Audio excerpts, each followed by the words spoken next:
Alors, quatrième partie de cette vidéo sur, sur la démarche stratégique, l'orientation stratégique de l'entreprise. Donc là, on en était à la partie sur la mise en œuvre de la stratégie. On avait vu que l'entreprise devait prendre des décisions à trois niveaux, au niveau de la stratégie de prix, au niveau du type d'activité, au niveau du mode de production. Donc on a déjà vu dans la vidéo d'avant tout ce qui devait se passer au niveau du prix, c'est-à-dire le choix de la politique de domination par les coûts ou bien le choix de la stratégie de différenciation. Et donc là maintenant, on va passer à la deuxième décision à prendre, la décision sur le type d'activité. Donc là, j'insiste bien sur le fait, enfin sur le petit élément qu'on pourrait confondre. On va parler de spécialisation ou de diversification. Donc diversification, c'est pas la même chose que différenciation. Différenciation, ça veut dire je me différencie par la qualité, par mon produit et pas sur le prix. Alors que diversification, comme son nom l'indique et ce qu'on va voir après, ça veut dire je fais des activités différentes. Alors, on va commencer par la spécialisation. Donc la spécialisation, qu'est-ce que c'est? C'est une stratégie où on va se concentrer sur un seul domaine, c'est-à-dire sur un seul corps de métier, sur un seul domaine d'activité stratégique, parce qu'on dit que c'est ce qu'on sait faire. Et c'est là où on est le meilleur, et c'est là où on a vraiment un avantage concurrentiel. Donc on ne fait qu'une seule chose, qu'un seul travail. C'est par exemple le cas de, je sais pas moi, Airbnb par exemple, qui va décider de faire uniquement d'être une plateforme de location d'hébergement. Donc, il y a deux moyens pour faire de la spécialisation. La première chose, c'est rester sur un même marché. C'est-à-dire, au début, je suis sur un marché géographique, par exemple, et ce produit, je l'ai lancé. D'accord. Et je vais en fabriquer davantage parce que je me rends compte qu'il y a une vraie demande. D'accord. Donc, c'est par exemple le cas de, je sais pas, si je reprends mon exemple de Florette, d'accord, au départ Florette vend des fleurs uniquement sur une petite quantité de produits, et puis au final, aujourd'hui, elle vend des fleurs, elle a ouvert sa boutique, elle reste sur les fleurs séchées, mais elle est passée de la plateforme en ligne à la boutique physique, parce que aujourd'hui, elle a un marché qui est beaucoup plus large et sur lequel elle a beaucoup plus de clients. Donc on reste sur le même marché, mais on augmente ses quantités de production. L'autre possibilité, c'est de élargir son marché, toujours avec un même produit. Donc soit au niveau géographique, c'est-à-dire, voilà, je suis Club Med, avant j'étais en France, maintenant je suis aussi en Chine, ou alors je vais faire la même chose, mais avant j'étais uniquement sur une clientèle, par exemple la clientèle particulier, et puis maintenant je vais sur la clientèle affaires. C'est par exemple le cas de Airbnb. Donc Airbnb au départ, ils font toujours un seul produit, hein, ils sont toujours spécialisés la, la location d'hébergement. Donc au départ, pénétration du marché, une entreprise qui est née à San Francisco, qui se consacre uniquement au marché côte ouest américaine, puis tous les États-Unis, d'accord, pénétration du marché. Puis ça marche tellement bien qu'il se développe, extension du marché, sur un marché au niveau géographiquement plus large, donc ils vont d'abord en Europe, puis après en Asie, etc. Et aujourd'hui, ils s'ouvrent vers une nouvelle clientèle, comme vous pouvez le voir sur le haut, sur l'affiche là, en haut de l'écran, le voyage d'affaires sur Airbnb. C'est-à-dire qu'aujourd'hui, les hommes d'affaires peuvent aussi réserver des hébergements sur Airbnb. Donc là, extension vers une nouvelle clientèle. Donc en général, c'est un peu la logique stratégique de l'entreprise. On commence par développer un produit existant sur un marché existant, puis au niveau géographique, puis vers une nouvelle clientèle. Voilà. Donc l'objectif c'est quoi? C'est d'être expert, d'accord? C'est d'être considéré comme le meilleur et donc de pouvoir là aussi attirer la fidélisation des clients.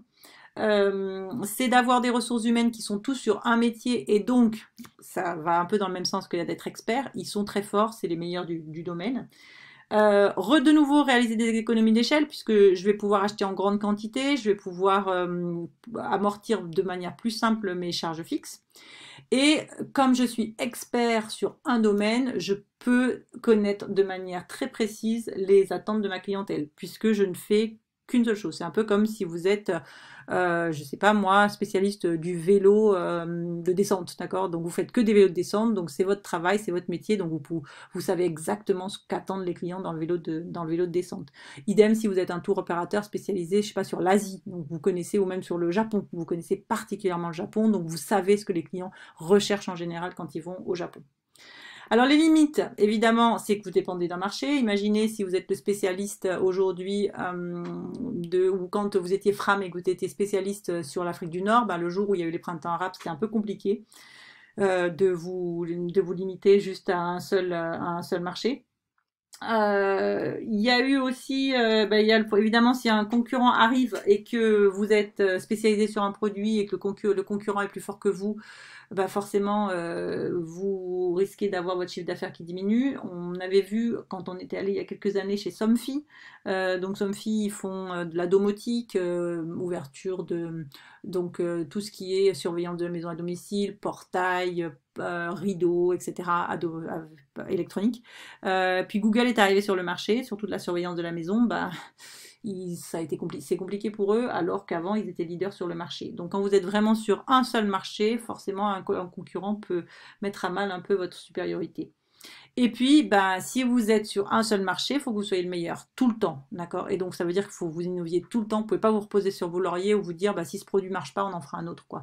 C'est votre cœur de métier, donc vous devez sans arrêt innover et sans arrêt être au sommet et être au leader dans votre domaine. Donc on a vu les exemples, Airbnb, Booking aussi. Alors Booking maintenant, ils essayent de se diversifier un petit peu. On l'a vu ensemble avec tout ce qui était réservation d'activités. Donc justement, cette politique de Booking, la diversification, qui est un peu la politique que toutes les entreprises essayent de mener au bout d'un moment, c'est quoi? Là, on essaye d'être présent sur des métiers différents parce qu'on veut une offre plus large et satisfaire de nouveaux besoins avec un S à besoin. Donc là, il y a deux manières de faire cette diversification. Donc la diversification concentrique. Donc concentrique, ça veut dire quoi? Ça veut dire que on continue à des nouvelles activités, mais des activités qui ont des points communs avec ce que je sais déjà faire. Donc par exemple, quand SNCF et Ouibus, c'est toujours du transport. Quand Google fait Google Car, ils vont de toute façon continuer à utiliser des données qu'ils ont recueillies quand ils ont fait Google.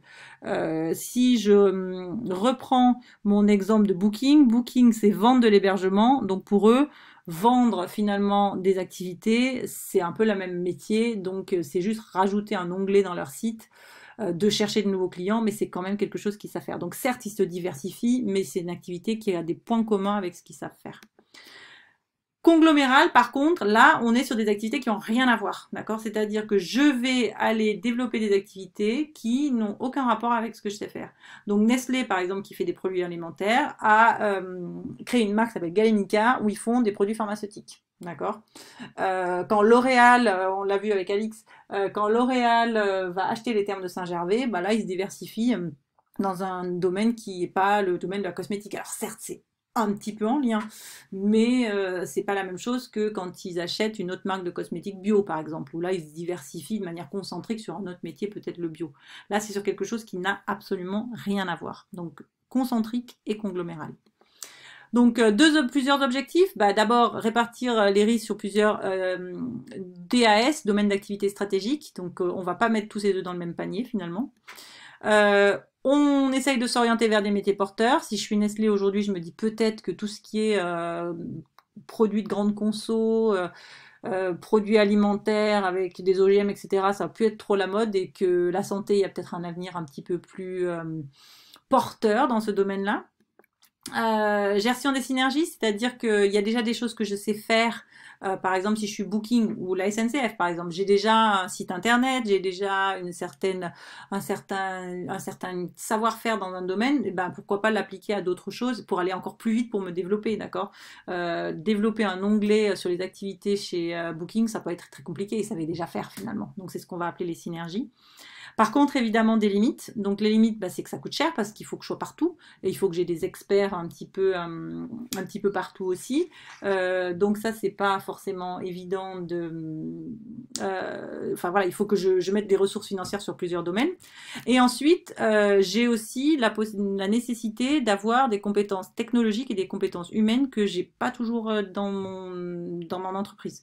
Donc peut-être qu'il va falloir que je recrute, peut-être qu'il va falloir que j'investisse. parce que c'est des métiers que je sais pas faire. Donc par exemple, si on reprend L'Oréal, ils ont dû racheter les termes. Donc il faut quand même avoir un certain budget pour pouvoir le faire. Il faut que pour ça, dans certains domaines, je peux pas m'improviser. Donc il va falloir que je sois capable de le faire.